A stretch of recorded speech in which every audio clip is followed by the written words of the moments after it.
Rianti Alamanda Maulidya. I am from the Faculty of Social and Politics Science International Relations Study Program, Tanjungpura University. In this video, I will explain 5 important topics in international relations. First, balance of power. Second, 5 units of analysis. Third, 6 paradigms. Fourth, 5 general concepts in international relations. And fifth, 6 Principles of Political Realism by Hans G. Morgenthau.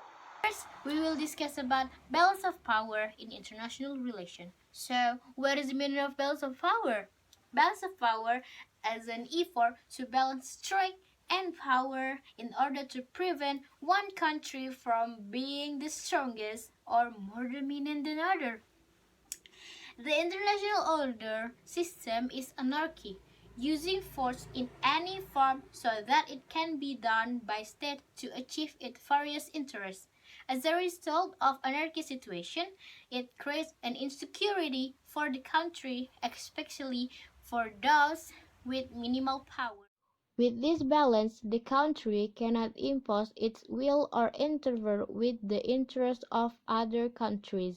States can pursue a policy of balance of power in 2 ways: by increasing their own power, as when engaging in armaments race or in the competitive acquisition of territory, or by adding to their own power that of other states, as when embarking upon a policy of alliances. The Cold War, so called because there was no actual fighting, is an example of the balance of power theory.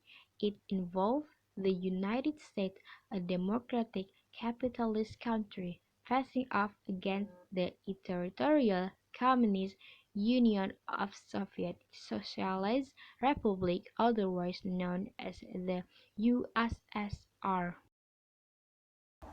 In the conclusion, balance of power in international relations, the posture and policy a nation or group nation to protect itself against another nation or group nation by matching its power against the power of the other side.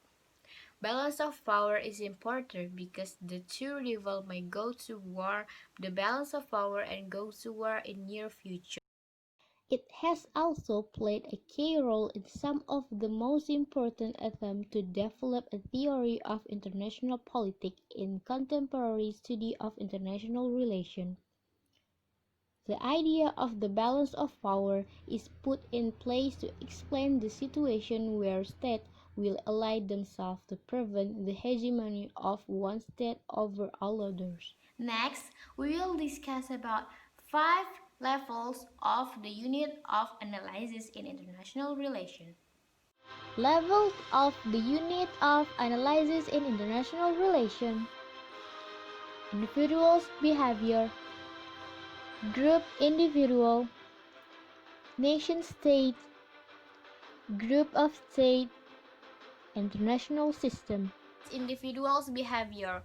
Analysts assume that the phenomenon of international relation is ultimately the result of behavior of individuals who interact with each other. At the level of this first of analyze, we can find out why a government actor makes a policy. The second level, the group's individuals, is actually determined not only by individuals but by the small groups such as the cabinet and security advisory board. International relations are considered as events as carried out by organizations, bureaucracies, and government bodies.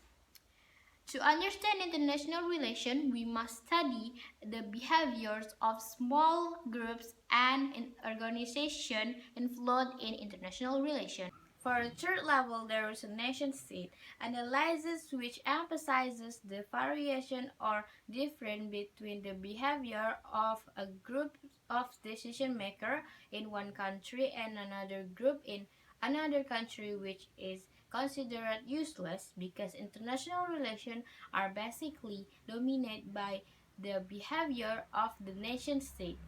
In other words, we must study the decision-making progress about international relations, namely foreign policy by a nation-state as a complete unit. Next, the group of nation-states. Scientists think that according to them, international relations are basically interactions that form patterns and groupings.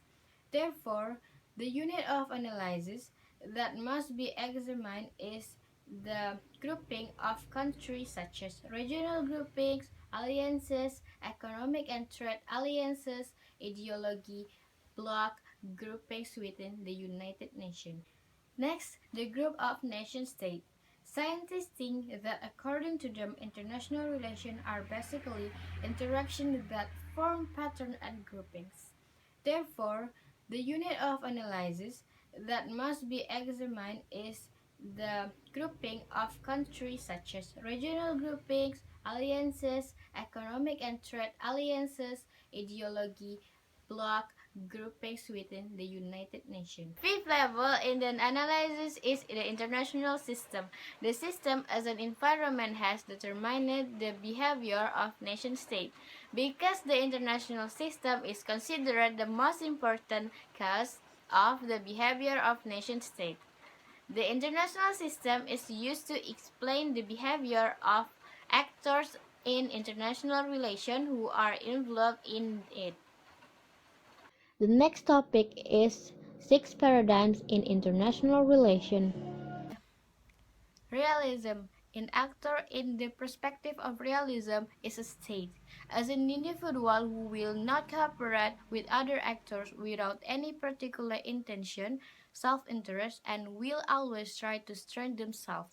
From this perspective, a balance of power was born. Cooperation is short-term, unitary in nature. The character is Hardi Morgenthau. Idealism. Normalistic decisions are widely associated with public opinion. Implementation is multilateral. The main strategy is to promote moral legality and democracy. The character is the President of United States Woodrow Wilson. Pluralism, according to them, international relation is not only about leader of state, but all sectors of the country. Non-state actors have the same role and can influence policy. The state is not a single actor. The characters are Robert O. K. Hunt and Joseph Asner. Liberalism, mutually beneficial cooperation will last for a long time if each country respects the agreements that have been made with each other, so that lasting peace and can be realized. The state is not the only actor because other actors such as interest groups, multilateral companies, and international organizations also have a significant role in international relations. Conflict and war cannot be avoided. The character is Woodrow Wilson. Constructivists, the view that important aspects of international relations are constructed by history and society, not absolute impact of human nature or other characteristics of world politics.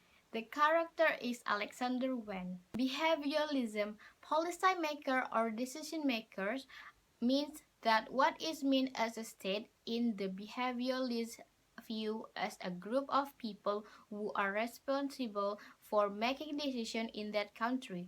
Actors are policymakers. Character is Richard Snyder. Next, we are going to talk about five general concepts in international relations. Role. Mokhtar Masud states that a role is a behavior that is expected to be carried out by someone who occupies a position. This is the behavior attached to the position, expectation regarding motivation, belief, feelings, attitude, and value. The emergence of this hope can come from two sources. First, the expectation that other people have of political actors.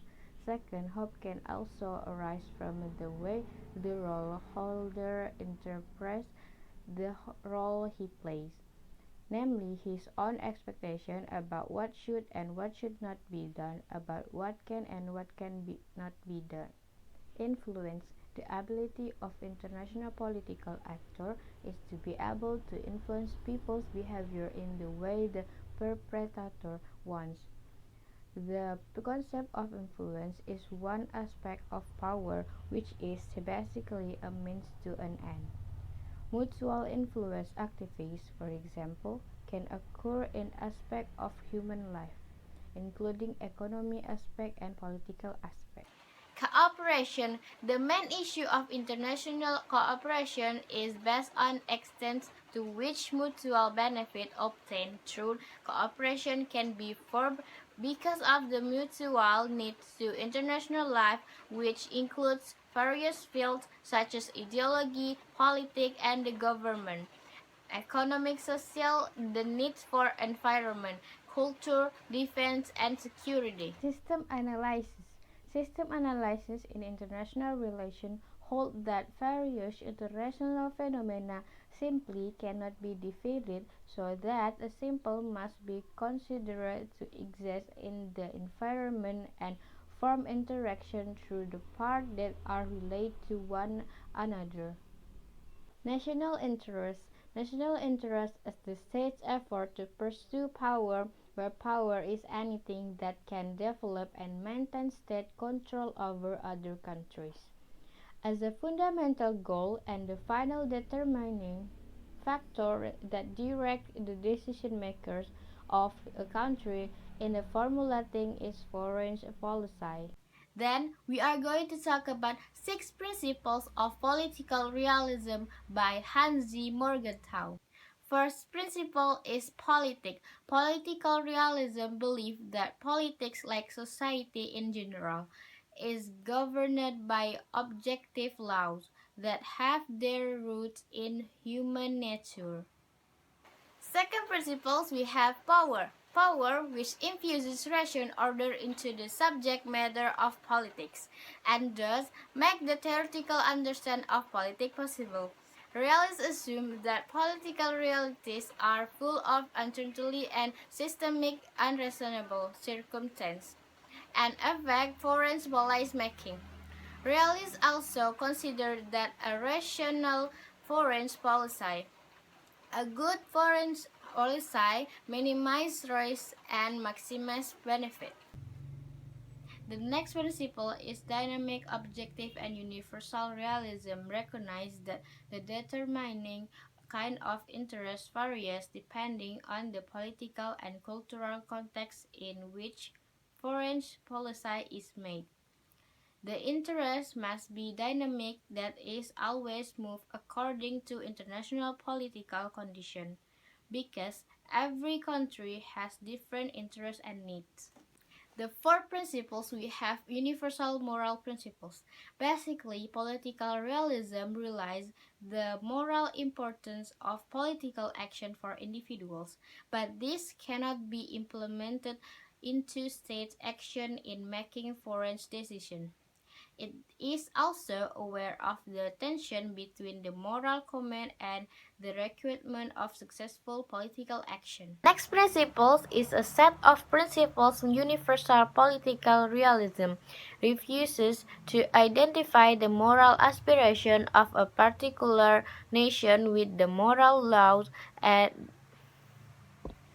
next principle is a principles universal political realism refuses to identify the moral aspiration of a particular nation with the moral laws that govern the universe. We can judge other nations as well as our nation, and after assessing this, we are able to respect the interests of other countries while we are able to protect the interests of our own country. The last principle is political differences and paradigms. There are differences between political realism and other paradigms. Intellectually, the political sphere is autonomous from every other area of human concern. Realists tend to maintain autonomy in the political field, but still recognize the existence and importance of thinking in other fields. That's all for the video. I hope you like it. See you next time. Bye bye.